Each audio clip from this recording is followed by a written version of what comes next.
Okay, so meron po tayong eschatology series na tinatawag. Eschatology ang ibig po sabihin sa mga bago po or hindi po naumpisahan ng series na ito. Pinag-aaralan po namin ang tinatawag na last days and end times. Yun po ang ibig sabihin ng eschatology. Yung pag-aaral ng mga huling kaganapan at yung mga mangyayari po sa hinaharap na kaya po ang atin pong aklat ay ang aklat ng pahayag o apokalipsis o book of Revelation. So naniniwala po tayo na meron po tinatawag na pag-agaw o rapture ng church. Naniniwala po tayo na ang Panginoong Jesucristo ay darating at Kanya pong kukunin sa isang kisap mata, isang iglap ang lahat po ng Kanya pong mga anak. Lahat po ng tumanggap sa Kanya. Lahat po ay nang namatay at ang mga nabubuhay pa na hindi pa nararanasan ng kamatayan sa Kanyang pagdating.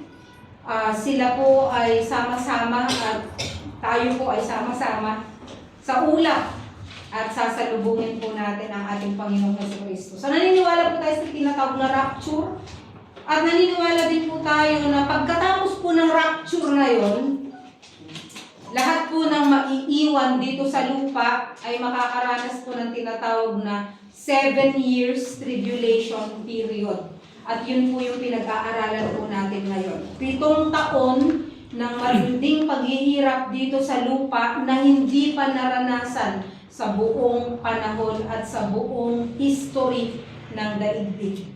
At tayo pong mga nakakakilala na sa Panginoon, alam po natin na tayo po ay hindi makakaranas nito. Subalit sa mga maiiwan dito sa lupa, sila po ay magdadanas nito. At ito po ang dahilan kung bakit kinakailangan po nating madaliin na bahaginan ng salita ng Diyos, ibahagi ang ebanghelyo ng pagliligtas ng Diyos ang lahat ng tao.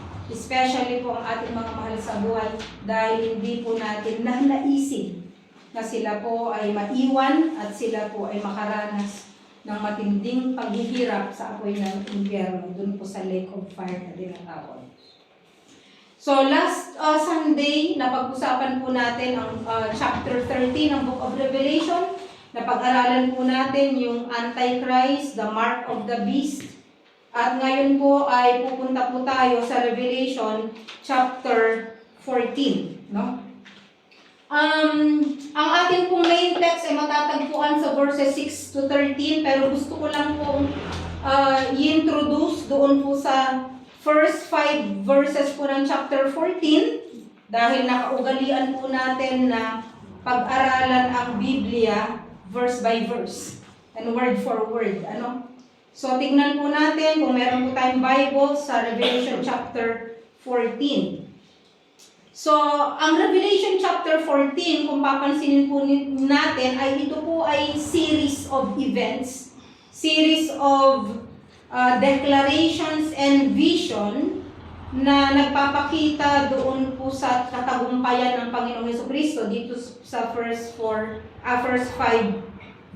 verses. Revelation chapter 14 verses 1 to 5, gusto ko pong basahin. Then I looked, and behold, the Lamb was standing on Mount Zion, and with him 144,000, having his name and the name of his Father written on their foreheads.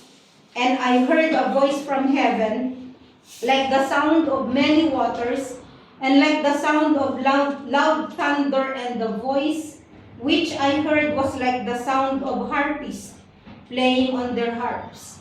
And they sang a new song before the throne and before the 4 living creatures and the elders, and no one could learn the song except the 144,000 who had been purchased from the earth. These are the ones who have not been defiled with women, for they have kept themselves chaste. These are the ones who follow the Lamb wherever he goes. These have been purchased from among men as first fruits of God and to the Lamb, and no lie was found in their mouth. They are blameless. Okay, dito po sa verse 1, meron pong mayroong vision si John. Kung papansinin po natin, itong chapter na ito, nag-uumpisa siya doon sa words na, "Then I look and behold." Ano pong ibig sabihin nun?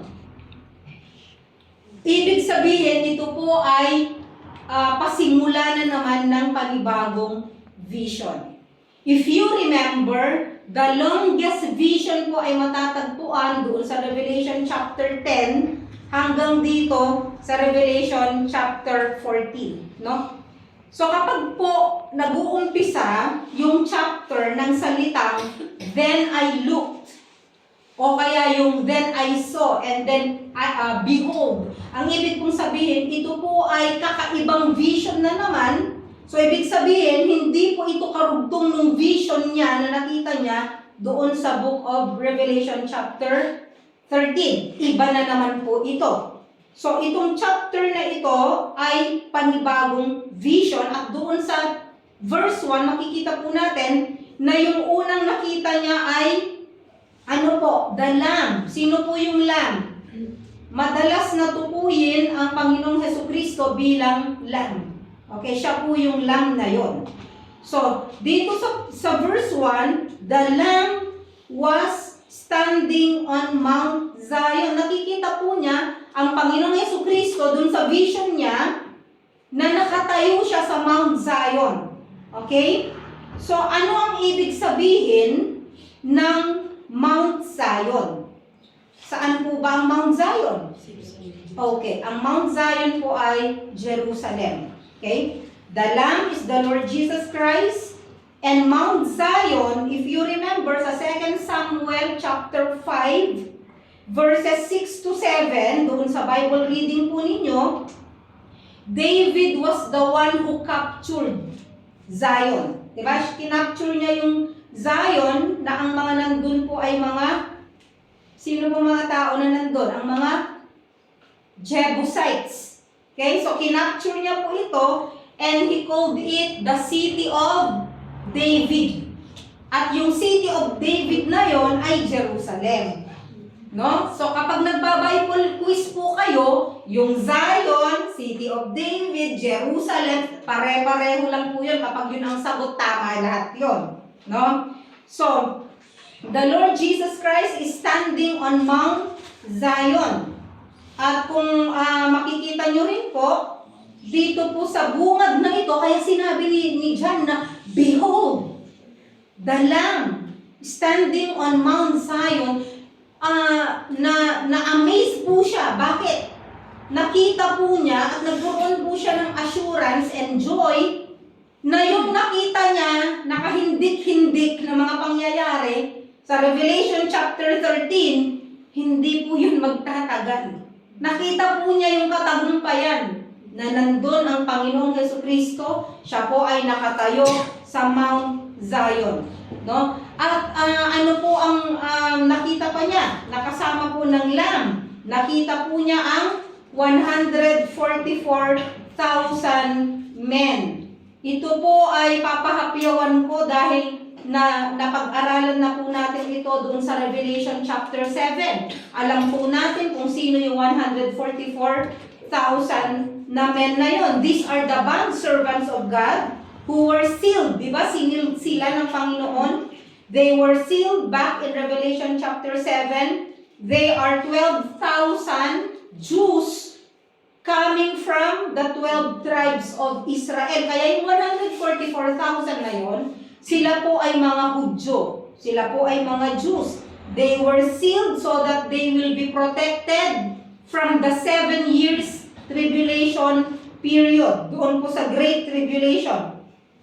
And Satan will try to kill them. Kung mapapansin po ninyo, Revelation chapter 7, ilan po sila? Ilan po sila?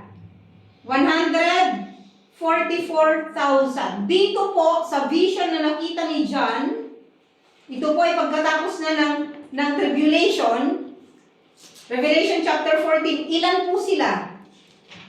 Nagbago bang bilang po nila? Hindi po nagbago. Yung 144,000, doon po sa Revelation chapter 7, The same ang bilang nila dito po sa Revelation chapter 14. Ibig sabihin, God has protected all of them. Walang isa na napahamak. Naalala ko po yung panalangin ng Panginoong Jesucristo dun sa John chapter 17. Sabi niya, Panginoon, yung lahat ng ibinigay niyo sa akin, walang nawala or mawalang mawawala. Ibig sabihin, kapag tayo nasa Panginoon, hindi po tayo mawawala. Okay, so God never permitted Satan to harm this 144,000. Prinotek sila ng Panginoon. And this group will come out of the Great Tribulation, at ang tawag po sa kanila ay the 144,000 evangelists. Sila po yung gagamitin ng Panginoon sa end times para i-share ang kaligtasan, ang gospel sa lahat po ng maiiwan, lahat ng left behind. Okay? Minsan natatawa tayo, ginagawa natin joke, di ba, yung left behind. Pero ayokong maging joke sa buhay ko yun. Alam mo kung bakit? Ayoko kong ma-left behind. Dahil ayokong maranasan yung 7 years tribulation period. And of course, hindi po natin mararanasan kung tayo po ay nasa Panginoon. So, they will not be the only ones redeemed during the tribulation. Marami din pong mga saints na tinatawag po natin na martyrs, or yung tinatawag na tribulational saints. Okay? It is a great number of Jews and Gentiles. Parehong Hudyo at mga Hentil ay makakakilala po sa Panginoon sa time na yon. And many of them will die as martyrs. Lahat po ng mga maliligtas sa Great Tribulation, sila po ay, marami po sa kanila ay martyrs. Bakit martyrs? Mamamatay po silang martyr. Bakit po? Kasi nga, tatayo sila sa kanilang pananampalataya sa Panginoong Jesucristo. And as the Lord Jesus Christ takes His place and authority on Mount Zion, na siya po ay victorious, they will be there with Him. Kasama niya po yung 144,000. Ano pong lesson na makikita natin dun sa first 5 verses? Number 1, God is a covenant-keeping God.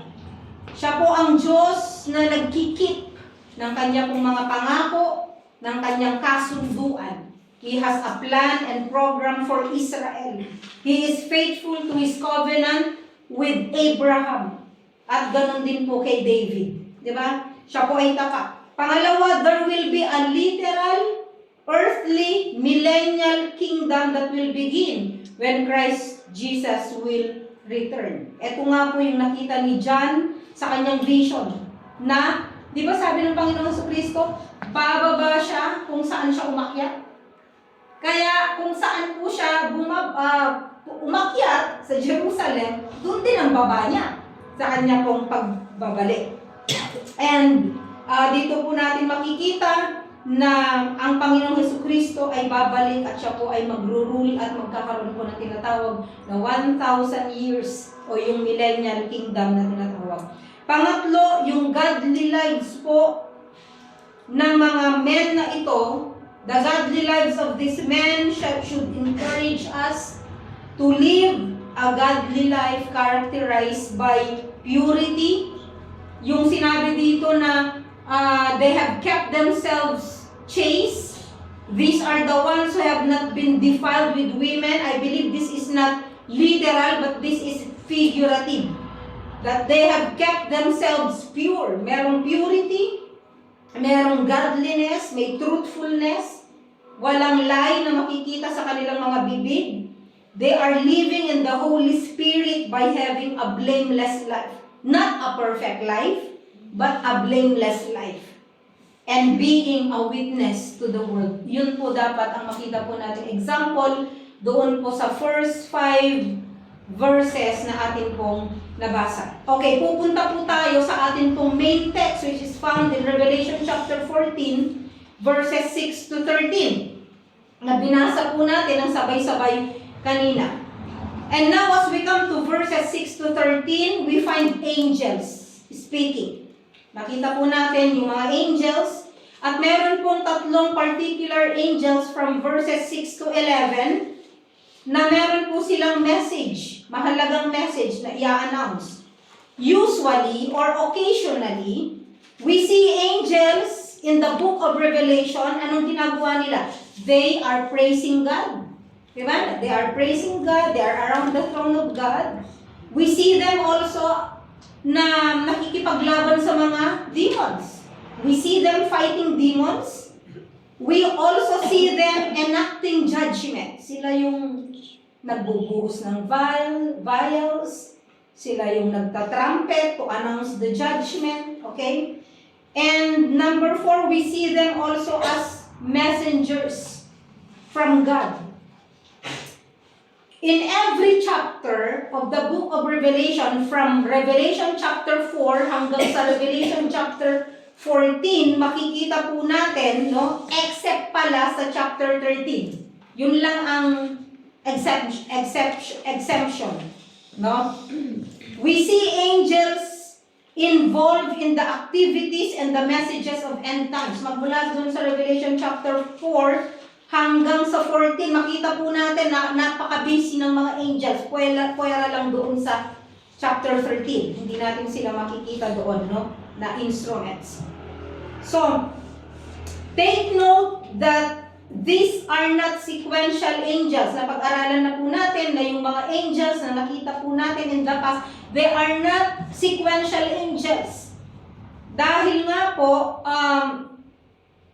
fina-flash po dito yung mga pangyayari kay John na iba-iba, like kung paano nahulog si Satan, iba-iba kung paano yung mga vision na nakita po ni John, no? And we also see na sa mga nakalipas na binasa po natin, nakita po natin na itong mga angels na ito, ina-anticipate nila yung judgments. Nagkaroon diba ng mga seals, nagkaroon ng mga judgments, and every time, makikita po natin na merong gap between the 6 and the 7. Palagi po natin nakikita yon sa bawat judgments. And also, when the 7th trumpet will be blown, the 7 bowls and vials will be poured out doon sa chapter 15 and 16. Makikita po natin na ibubuhos yung pagtunog ng ikapitong trompeta, makikita po natin yung judgment ng Diyos doon sa Revelation chapter 15 or 16 na mangyayari pa lang. So before the outpouring of the last 7 judgments on earth, these 3 angels, itong tatlong angel na to, will make a last and final effort to announce and warn the people who are still on earth. So naintindihan niyo po yun? Na bago po tumunog, kasi dun sa pagtunog po ng ikapitong trumpeta, ito po yung pagbagsak ng tinatawag na 7 vials of the wrath of God. Yung 7 vials ng paghuhukom ng Diyos, no? And so, bago po mangyari yon, ito po ang mangyayari, na merong 3 angels that they will be flying, no? In the mid-heaven. Pag sinabing mid-heaven, wala sa heaven, wala rin sa lupa, wala rin sa mid-heaven, ibig sabihin, they are everywhere. They will announce and warn the people. Magwa-warning po sila sa lahat ng nandito pa sa lupa. Lahat ng mga righteous, lahat ng mga unrighteous. Siyempre po, unrighteous ang nandito po sa lupa. Alam din po natin na meron pong mga maiiwan na tatanggapin nila ang Panginoon sa kanilang buhay because of the 144,000 evangelists. And because of the 2 witnesses na kung saan na-save naman po sila. So after the vision of the 144,000, John sees the 3 angels flying across the skies one after another. Pagkatapos ng una, mayroong pangalawa and then pangatlo. Yun po yung nakikita po natin. And each announcement is a proleptic statement. Anong ibig sabihin ng proleptic statement? Okay? Yung proleptic statement, galing po sa Greek na prolepticus. Ang ibig sabihin po nito ay flash forwarding. Ito po ay opposite ng flashback. Di ba pag nanonood po tayo ng movie, meron tayong tinatawag na flashback. Ano yung flashback? Wala ngayon. Ang pinapakita yung noon. Kabaligtaran po noon, meron tayong tinatawag na flash forwarding. Yung tinatawag na preview, yung hindi pa nangyayari, pero mangyayari. Okay? Yun po ang ibig sabihin ng proleptic statement. So, this means that these angels will be there, but they are going to announce a future event as if it has already happened. Ganito yan. Parang sa tingin natin, nangyari na. Pero hindi pa po nangyayari. Okay? Yun pong ibig sabihin ng proleptic statement. Example, yung pong first angel na makikita po natin dun sa verse 6, sabi niya, and I saw another angel flying in mid-heaven, having an eternal gospel to preach to those who live on the earth, and to every nation and tribe and tongue and people. Okay? And he said with a loud voice, fear God and give him glory, because the hour of his judgment has come. Worship him who made the heaven and the earth and sea and springs of water. Okay? So yung judgment yung sinasabi niya na the hour of his judgment has come, wala pa po yun. Pero sinabi niya, the judgment of God has come. Pero hindi pa po dumarating. Bakit? Kasi ang judgment niya saan po matatagpuan? Sa Revelation chapter 15 and 16 pa yun. So preview yun noong first angel. Pangalawa, na example, doon po sa verse 8, yung sinabi niyang, and another angel, a second one, followed saying, fallen, fallen is Babylon the Great. Ano pong sabi ng pangalawang angel? Bumagsak na ang Babylon. So the second angel proclaims that Babylon is fallen. Okay? Pero, ang katotohanan nito, hindi pa po ito nangyayari. It has not happened yet. It will still happen in Revelation chapter 18. Okay, punta tayo sa Revelation chapter 18. Dito pa lang po natin makikita yung babagsak ang Babylon. After these things, I saw another angel coming down from heaven, having great authority, and the earth was illumined with his glory. And he cried out with a mighty voice, saying, fallen, fallen is Babylon the Great. So yung tinutukoy po ng angel dito sa Revelation chapter 14, para hindi kayo malito, it is an announcement of what is to come na mangyayari pa lang sa Revelation chapter 18 verse 2. Pangatlo, yung third angel proclaims that those who take the mark of the beast, no? Ano ang sabi niya dito? If anyone worships the beast and his image and receives a mark on his forehead or on his hand, he also will drink of the wine of the wrath of God, which is mixed in full strength in the cup of his anger. Okay. Ito naman pong pangatlo, ina-announce po niya na ang lahat ng tatanggap ng mark of the beast, makikita po natin yung mangyayari sa kanila, verses 10, 11, and 12. Ano pong mangyayari? Ibubuhos ng Diyos yung galit sa kanila. They will be tormented with the fire and brimstone in the presence of the holy angels, and the smoke of their torment goes up forever and ever. Okay. So yun pong announcement ng tatlong angel na yon, ay lahat po sila ay nagwa-warning. They are warning, so it is a preview of what is to come and what will happen on the next few chapters na pag-aaralan po natin sa hinaharap. So, the three angelic announcements are, number 1, preaching the eternal gospel. Number 2, proclaiming the doom of Babylon. And number 3, pronouncing the damnation on the beast worshippers. Ito po yung ina-announce. Punta po tayo sa number 1. Preaching the eternal gospel. Dito po sa verse 6, nakita ulit natin yung salitang I saw another. Yung pong another dito, ang translation po niya sa Greek ay alos ulit. Hindi siya heteros. Alos ulit. Ang ibig sabihin, another of the same kind. So this is the proclamation of God's last message of warning. Tignan po ninyo ito Alam niyo po ba na ang gospel or preaching of the gospel, kanino po binigay? Sa atin. Never sa angels. Di po ba? Yung Great Commission, binigay po sa atin yan. Matthew chapter 28, never po na ibinigay ito sa mga angels. Tayo po ang may trabaho nito.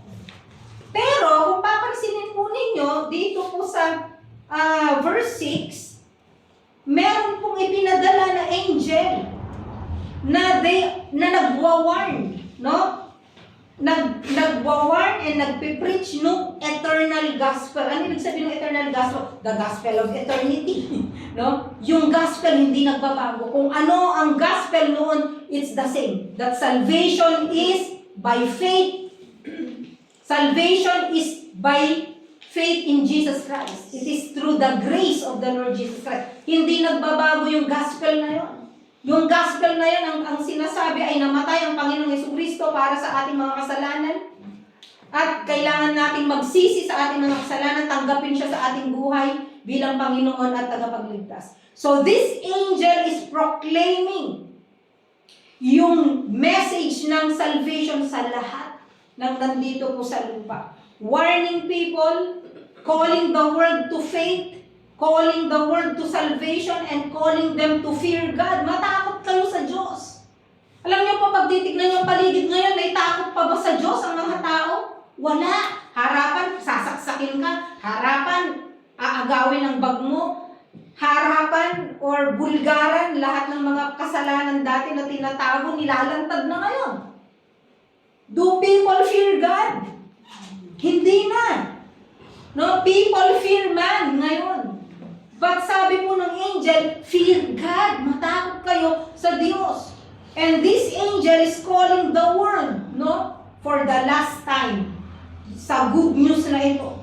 So, ang good news po talaga dito is, even though nandun sa Great Tribulation period, or nandun po sa kalagitnaan ng matinding paghihirap, the door of the kingdom of heaven still open and available sa lahat po ng lalapit sa Panginoong Jesucristo. Sa lahat po ng willing na ibigay ang kanilang buhay sa Panginoon.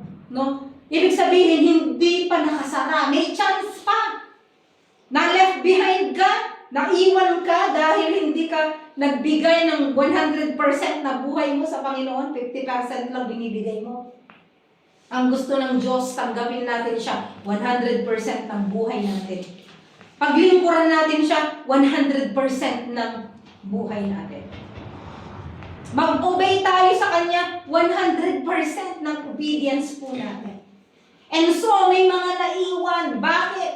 Dahil saka na lang ako mag-serve sa Lord, bata pa naman ako. Paano mo malalaman na aabutin mo ang katandaan? Paano ka makakasigurado na kapag tanda mo, hindi pa dumating ang Panginoon? Di ba? So, ang good news po dito ay there is still grace. And there is still a chance. It is not too late. Itong sinasabi ng angel dito. The angel is calling the people to repent and believe in God. And the message is for those who are still alive during that time. Fear God. Ang ibig sabihin po ng fear God is another way of saying worship God. Believe Him and worship Him only. Pangalawa po ay yung second angel proclaiming the doom of Babylon, verse 8. Okay? So, ang Babylon po, ayoko pong sabihin lahat ang tungkol sa Babylon because we are going to cover that in Revelation chapter 18. Pero po sa time na ito, ang sabi lang po dito, Babylon has fallen. No, na bumagsak na daw ang Babylon. Fallen is Babylon the Great. She who has made all the nations drink of the wine of the passion of her immorality. So Babylon is pictured as a harlot who made all the nations drink of the wine of the passion of her immorality. It literally deceived the whole world. Ito pong Babylon na tinutukoy dito ay isa pong sistema, isang lugar, isang sistema, isang kingdom na tumutukoy po or nag-deceive sa lahat ng tao. Yung nilinlang niya ang lahat ng tao. Alam niyo po, pag nalinlang kayo, masakit, hindi niyo alam na nalinlang kayo. Deceive ka eh. If you are deceived, you don't know that you are deceived. Yun. And ito pong, kung titignan po natin, itong mga pangyayari dito, yung number 1 na angel, nag-proclaim po siya ng eternal gospel. Pero hindi lahat ay tatanggap sa gospel na yon. Kaya yung pangalawang angel, anong sinasabi niya? Sinasabi niya na fallen is Babylon. Ano ibig sabihin nun? Yung bagay na pinaninindigan mo na hindi mo iiwanan, babagsak yun. Yun ang ibig sabihin ng angel. No? The angel is proclaiming judgment to those who did not receive the grace of God. To those who did not repent from their sins. Para na sinasabi yung, ganito yun. Narinig nila for the last time ang gospel. May mga taong hindi magre-respond doon sa gospel. Pero ang sabi ng angel, mahuhulog yung system na yan, and so therefore, hindi worth na yakapin mo yan. Kinakailangan, talikuran mo ang iyong mga kasalanan. Anong mangyayari? Sa system na yon, ito po ay babagsak. Pangatlo, verses 9 to 11, pronouncing the damnation on the beast worshippers. So no, we see that the angelic announcements are not only proleptic, but they are also progressive. Anong ibig sabihin nun? They build on one another. They are successive or they are progressive. Each one reinforces the previous one. No? Example, the gospel being rejected, anong magiging resulta kapag nireject mo yung gospel? The pronouncement of judgment will come. At anong mangyayari dun sa judgment na yun? Ano yung judgment doon? The damnation to the lake of fire. Yun pong mangyayari. Back in Revelation chapter 13, we remember how the Antichrist will mark out his people para malaman niya kung sino yung mag-worship sa kanya at yung nag-worship sa kanya.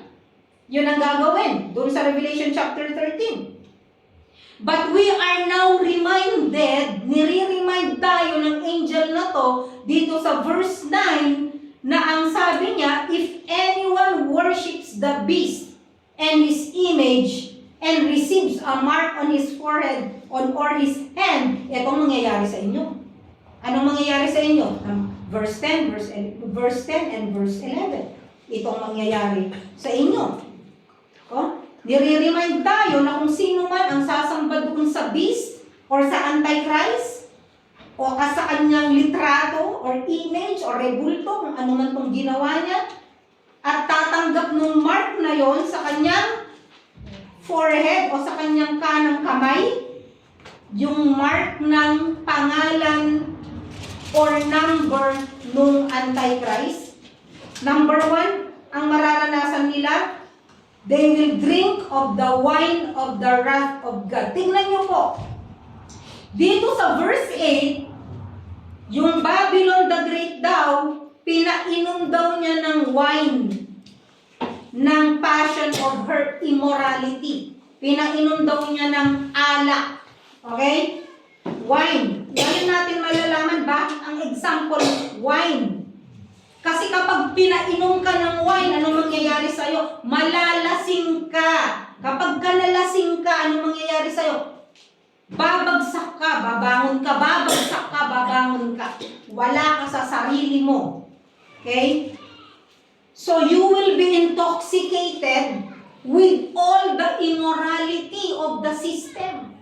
Okay? Kaya nga, yung Babylon the Great, siya yung naging reason kung bakit ikaw ngayon ay mai-intoxicate kasi pinainom ka niya nung alak, nung wine. Okay? Para ikaw ay mag-commit ng immorality.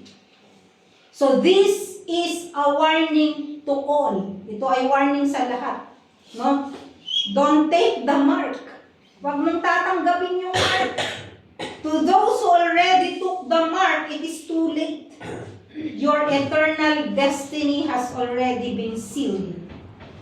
Receiving the mark seals your eternal doom, and you have chosen your eternal destiny. There is no reversal. Kagaya ng sinasabi ko lagi, nung nakaraang Sunday, you cannot reverse what you have said. Hindi mo pwedeng sabihin, ay, binabawi ko na. No. Once you have received the mark of the beast, there is no reversal. It doesn't matter if you said you received the Lord Jesus Christ. Tandaan niyo to. Kahit na sinabi mo or tumanggap ka sa Panginoong Jesucristo, but because you did not, okay? But because hindi ganun kalaki yung pananampalataya mo para mag-endure, which I believe God will give you endurance in that day kung talagang tumanggap ka sa Kanya. Okay?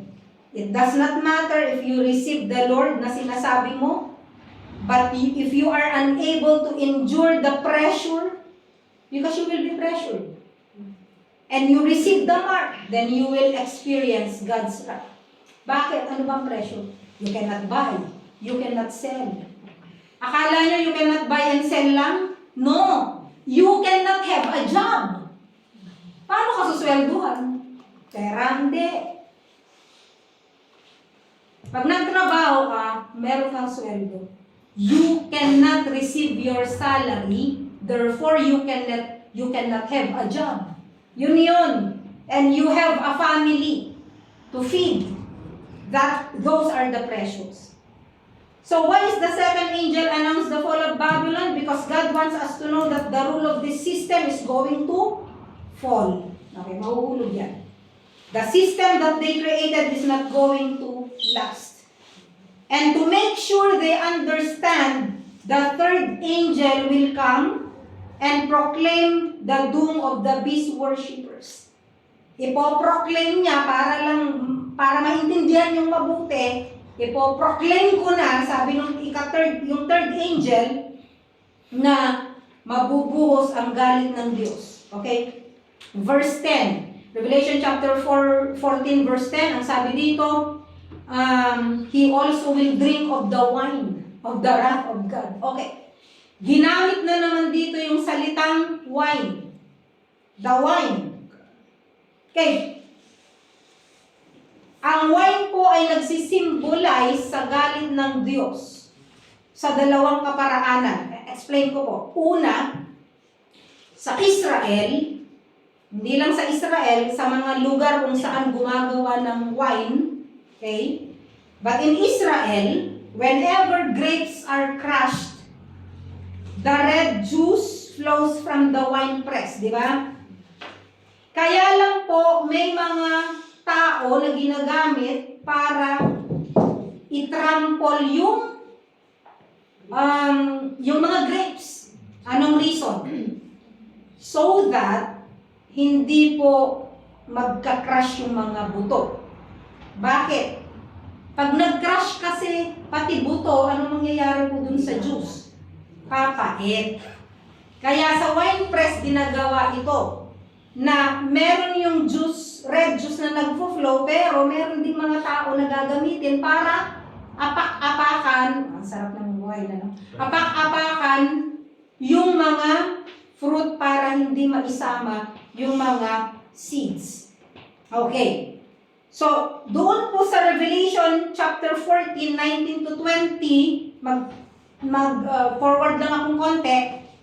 So, the angel swung his sickle to the earth and gathered the clusters from the vine of the earth, ito po yung mga grapes, and threw them into the great winepress of the wrath of God. Verse 20, and the winepress was trodden outside the city, and blood came out from the winepress up to the horses' bridles for a distance of 200 miles. Of course, actually this is referring to the great battle of Armageddon, na hindi pa natin tatalakayin. Kaya may makita kayo dyan na outside of the city, at saka horses, at saka a distance of 200 miles, okay? This is about the battle of Armageddon. Okay, lilinawin po natin yan sa mga susunod. Pero ang gusto ko lang pong basahin yung Isaiah chapter 63 verse 3. Isaiah chapter 63 verse 3, nagsasalita ang Panginoon. Ano sabi niya? I have trodden the wine trough alone, and from the peoples there was no man with me. I also trod them with my anger, and trampled them in my wrath, and their lifeblood is sprinkled on my garments, and I stained all my raiment. Verse 4, for the day of vengeance was in my heart, and my year of redemption has come. So nakasulat po sa Isaiah chapter 63. Ang Diyos ang nagsasalita, written by the prophet Isaiah, tungkol po sa darating. No? At ikinumpara nga po niya ito doon po sa wine press at doon sa wine na sinasabi. Okay, so yung trampling the grapes will cause you not to break the seeds. Nasabi ko na po kanina. And God will trample upon those who do not belong to Him. Okay, ano yung eternal damnation na tinatawag? Okay, yung pong eternal damnation na sinasabi, okay, yung pangalawang reason po bakit wine ang ginagamit, when the wine is fermented, ano pong nangyayari kapag yung wine ay na-ferment siya? Magiging masyado siyang maasim, matapang. Kaya nga yung iba, di ba, nung ginagawa nila, hindi naman puro. Naglalagay po sila ng alcohol. Kaya nga may mga alcohol content na nilalagay. Pero ano pong sabi dito? Yung full strength ng wine, yun ang iinumin mo. Ibig sabihin, ikinukumpara doon sa matinding galit ng Diyos. Ito po yung sinasabi dito. So the wine is in full strength. 100%. Okay, so ito po yung warning ng third angel to those who worship the beast. Verse 10, una, they will drink of the wine of the wrath of God. Pangalawa, they will be tormented with fire and brimstone. Verse 10b. Lahat po ng tumanggap ng mark of the beast, they will stand before the great white throne judgment. And they will be thrown into the lake of fire. Okay, makikita po natin dito sa verse 10. Okay, akala po natin na they will be tormented with fire and brimstone na nakaharap po ang Lamb at ang mga holy angels. Ito po ay tumutukoy lang doon po sa great white throne judgment. Kapag Kristiyano ka, hindi ka kasali dito. Iba yung judgment po natin. Bema judgment po tayo. Pero itong great white throne judgment, lahat po ng mga wala sa Panginoon at lahat po ng nag-worship sa beast, sila po ang kasama po dito. No, tignan po natin. They will be tormented. Revelation chapter 20 verses 11 to 15, makikita po natin yon. Fast forward. Sabi ko nga po, hindi pa ito nangyayari, pero sinasabi na ng angel na parang nangyari na. Doon sa Revelation chapter 20,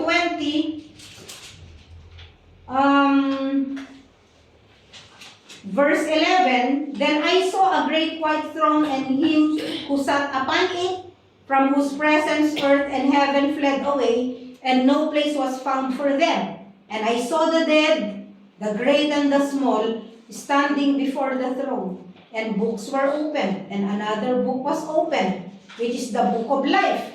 And the dead were judged from the things which were written in the books, according to their deeds. Kasi nga po, maraming books. Okay? Akala ko noon, isa lang yung book. The book of life. Hindi po, maraming books ang i-open po dito.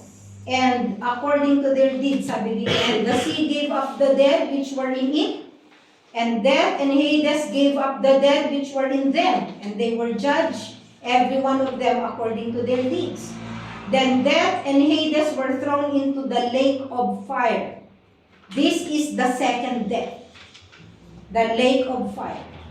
And if anyone's name was not found written in the book of life, he was thrown into the lake of fire. Yun po yung sinasabi. Lahat ng ang pangalan ay wala sa aklat ng buhay. Sila po ay itatapon doon po sa lake of fire. Dagat-dagatang apoy ng impyerno. Hindi po hell, kundi dagat-dagatang apoy ng impyerno. So, ito pong angel ng blue, nag-proclaim siya ng gospel na magsisi kayo. And those who won't believe and won't be saved will fall into the system of the Antichrist and they will face the judgment. At ano po ang mangyayari po sa kanila? Sila nga po ay makakaranas nung dagat-dagatang apoy ng impyerno. Okay? So ito ay warning. Ano po ba yung fire and brimstone? Okay, meron po sa Bible na sinabi, ang hell daw, Gehenna, hell, ito ay kung saan ang apoy ay hindi namamatay at ang mga uod ay hindi rin namamatay. Imagine niyo po, na pumapasok, lumalabas. Naniniwala po ba kayo na lahat tayo may mga uod sa katawan? Meron. Meron tayo. Yun nga lang, pag namatay na tayo, okay, anong mangyayari? Lalabas na po yung mga uod. Pero po ang sabi ng Bible, ang mga uod po sa impyerno ay hindi po mamamatay. They will torment you day and night. At kung saan ang apoy ay hindi rin po mamamatay. At ang sabi po ng Bible, fire and brimstone. Ano po bang ibig sabihin ng brimstone? Ang brimstone po ay isang tipo ng asfalto. Nakakamoy na kayo ng asfalto, ang baho, di po ba? But the brimstone is a type of asphalt found in volcanic eruption. And it produces both intense heat and stinking smell. And the smell comes actually from the smoke.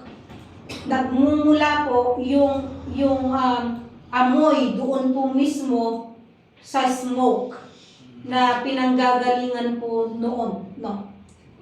At ang pangatlo po na mangyayari, verse 11, and the smoke of their torment goes up forever and ever. Mayroong forever sa impyerno. At meron din forever sa langit. Okay. So ang sabi po dito sa verse 11, their torment never ends. May mga nagtuturo po ng doctrine of annihilation. Ano yung sabihin ng annihilation? Okay, pag namatay ka, pagka wala ka sa Panginoon or masama kang tao, hindi ka na lang mag-e-exist. Parang gano'n. Parang ganito, halimbawa, nasunog ka, okay, sunog ka, tapos. You are annihilated. Hindi po gano'n ang tinuturo ng Bible. There is no annihilation. The burning will continue, the torment will continue day and night, forever and ever. And this is the reason why we should share the gospel of the Lord Jesus Christ. Because we don't want people to perish in hell. And we don't want our loved ones to perish in hell. Ayaw po natin. No? And you have to remember, hindi ko pa po na ituturo ng buo, but hell is just a temporary holding place. A place of punishment para sa ganun maitapon ka sa dagat-dagatang apoy ng impyerno. Our souls are forever. The unrighteous will also have a resurrected body. Ang kaibahan lang, kasama natin ang Panginoon, we have resurrected body with the Lord Jesus Christ. Kasama ang Diyos, sa presensya ng Diyos. But the unrighteous, the unbelieving, the sinful, the wicked, they will have resurrected bodies, pero doon po sila sa lake of fire. Ganun po ang mangyayari sa kanila. This is eternal punishment. Kaya nga po, dito sa verses 11 to 12, makikita po natin, they have no rest day and night. Nakita niyo po ito? Kaya nga po yung nakikita natin nakapost sa Facebook, pag may namatay, nagko-comment tayo, rest in peace. But they will not rest in peace kung wala siya sa Panginoon. Hindi po lahat ng namamatay ay may rest. Ang sabi po ng Bible, they have no rest day and night. Paano ka magpapahinga sa torture? Sa init ng apoy, sa punishment. No? At akala po ng iba, si Satan, he will rule hell and siya ay tatawa because he is the boss. No. He will be tormented. Ugwali. Hindi siya boss. Ugwali. Ang lake of fire, the lake of fire was created and will be created for him, for his judgment. Para sa kanya lang yun. Ang problema, nang damay siya. Alam niyo po yung mga taong walang direksyon sa buhay? Yung, kunyari, walang direksyon sa buhay, nagwawala.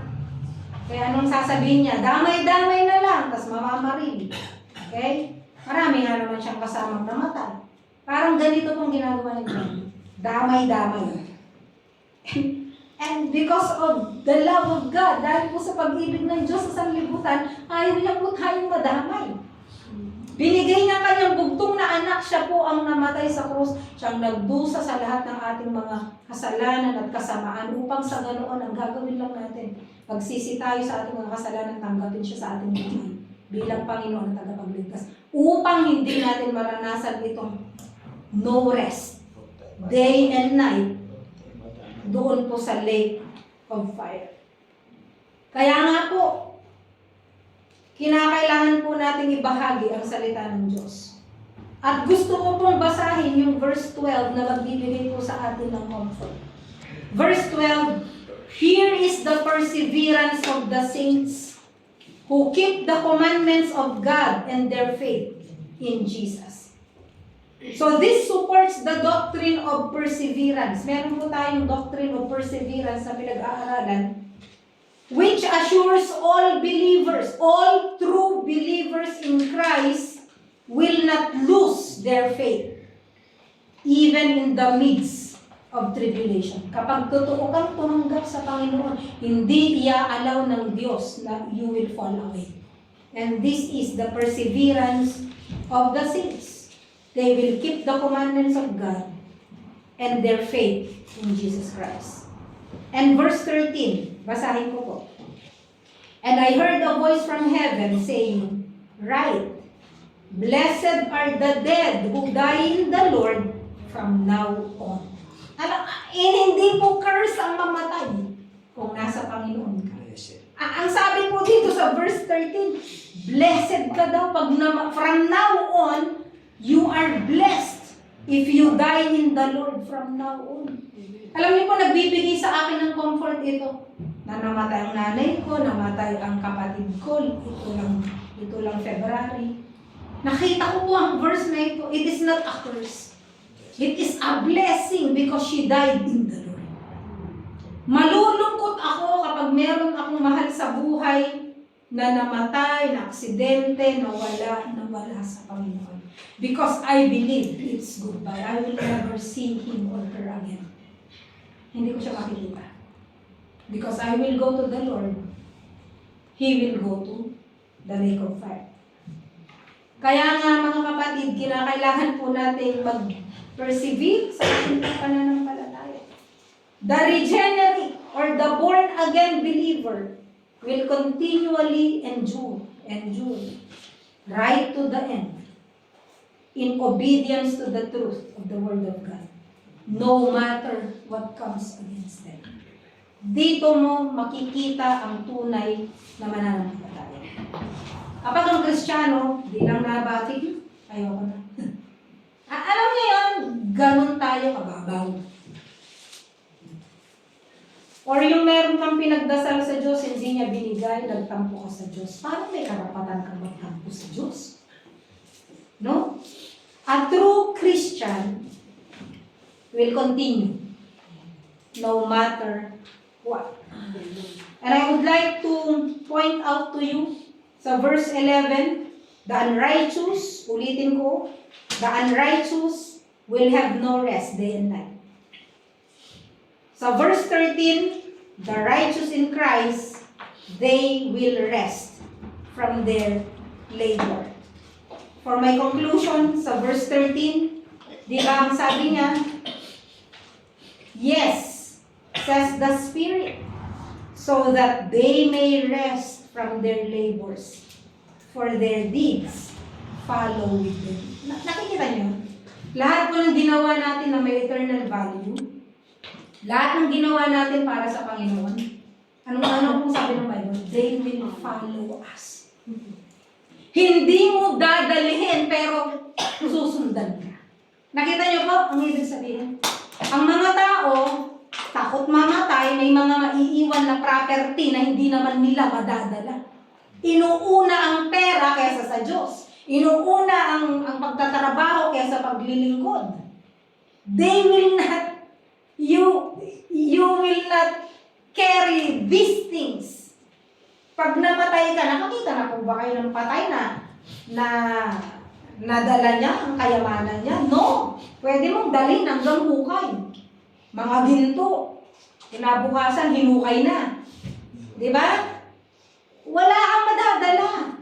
Hindi ko sinasabi na masama magtrabaho at magpayaman. Hindi ko sinasabi yun. Pero lahat ng meron tayo, kinakailangan gamitin natin para sa Panginoon. Para magkaroon ng eternal value. Example, okay, malaki ang sahod mo. E di, tumulong ka sa mission. Nagbigay ka sa gawain sa church. That has eternal value. At ang sabi ng Bible, wala kang ginawa para sa Panginoon na hindi ito magkakaroon ng reward. Isang araw, maririnig mo ang Panginoon at sasabihin niya, well done, good and faithful servant. At meron ka din maririnig kung hindi ka tapat at kung hindi ka ligtas, sabi niya, you wicked and lazy servant. Okay? Nawa, datnan po tayo ng Panginoon na tapat. Meron lang po akong 3 invitation. At doon po sa invitation na ito, mamaya po sa hymn of commitment, pwede po kayong pumunta sa altar and I will pray for you. Number 1, sa mga hindi pa po talaga mananampalataya. Kung alam mo sa iyong sarili, hindi na sigurado na ligtas ka. Hindi nakakahiya na aminin mo sa iyong sarili na ikaw ay makasalanan at hindi nakakahiya na sabihin mo, Panginoon, tinatanggap kita sa aking buhay bilang Panginoon at tagapagligtas. These are to those who are not sure that when they die, they will go to heaven. Pangalawa, to believers who are not sharing the gospel. To the believers who are not sharing their faith. Ito po ay invitasyon sa mga mananampalataya na bagamat ligtas ka nga pero hindi mo ibinabahagi ang salita ng Diyos sa iba. Ikaw ay makasarili. Kinakailangan, kung gusto mong ligtas ka sa apoy ng impyerno, dapat maiyak ka din, ma-imagine mo na hindi ko nabahaginan ng salita ng Diyos ang taong ito. At ang pangatlo, to believers who are facing trials. I'm telling you to endure. Wala pa sa katiting, wala sa katiting. Yung nararanasan po natin, kumpara dun sa glory na mararanasan po natin pagdating ng panahon. Tayo po ay manalangin. Meron po akong imbitasyon sa oras na ito. Sa lahat po ng wala pa pong relasyon sa Panginoon, gusto ko pong extend ang invitation na to dahil ako po ay nalulungkot sa aking puso na maaaring may mga tao pa din na hindi pa po nagsisi sa kanilang mga kasalanan, at hindi pa po tinanggap ang Panginoon sa kanilang buhay as Lord and Savior. Ayaw ng Diyos na may mapunta sa impyerno.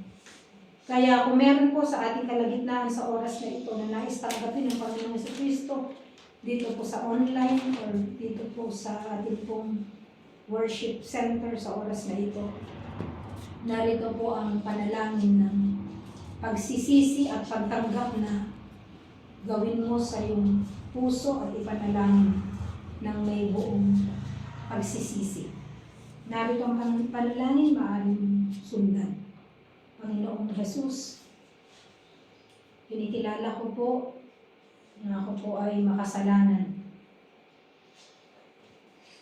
Nagsisisi po ako at nalulungkot sa aking mga kasalanan.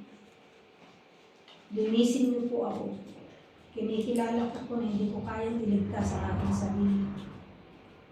At salamat po na namatay kayo sa krus para po sa ating mga kasalanan. Ngayong araw na ito, binibigay ko ang aking buhay sa inyo. Kayo na po ang maghari at tinatanggap ko kayo sa aking puso at sa aking buhay bilang Panginoon at sarili kong tagapagligtas. Isulat niyo po ang aking pangalan sa aklat sa pangalan ni Jesus. Amen. Tayo po ay manatiling sa panalangin habang umaawit po tayo ng ating himog karunya.